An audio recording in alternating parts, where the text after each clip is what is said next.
Topic का नाम है अपूर्ण प्रभाविता।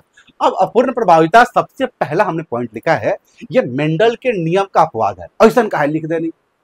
देखो अब अपवाद कहने का मतलब ये है कि ये जो स्थिति है ये मेंडल के नियम को पालन नहीं कर रहा है।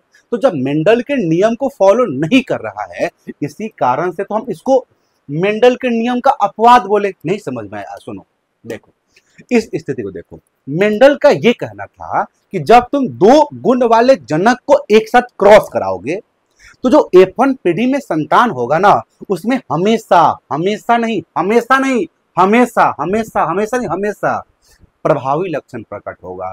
जब दो गुण वाले जनक को एक साथ क्रॉस कराओ तो जो F1 पीढ़ी में संतति उत्पन्न होगा ना, उसमें हमेशा प्रभावी लक्षण। देखो क्या कहने का मतलब है, जैसे मान ले एक जनक लाल हो गया और एक जनक सफेद हो गया, तो दोनों को जब क्रॉस कराओगे तो F1 पीढ़ी में जो संतान उत्पन्न हुआ है ना, वो हमेशा प्रभावी लक्षण वाला होगा। और लाल और सफेद में प्रभावी लक्षण होता है लाल।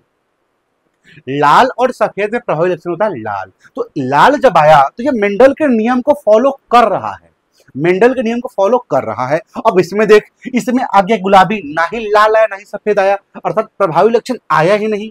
तो जब प्रभावी लक्षण आया नहीं तो मेंडल के रूल को फॉलो नहीं किया। जब मेंडल के रूल को फॉलो किया ही नहीं तो ये मेंडल के नियम का अपवाद हो गया। किसका अपवाद? प्रभाविता के नियम का अपवाद। अब देख इसमें भी क्या हुआ, दोनों गुण साथ साथ आ गया।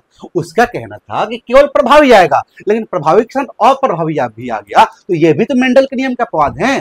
तो प्रभाविता के दो अपवाद हो गए, एक हो गए अपूर्ण और एक हो गए सप्रभाविता। इसी कारण से हमने आपको पहले ये लिखा है कि मेंडल के नियम का अपवाद है अपूर्ण प्रभाविता। क्या सप्रभाविता भी है? हाँ है।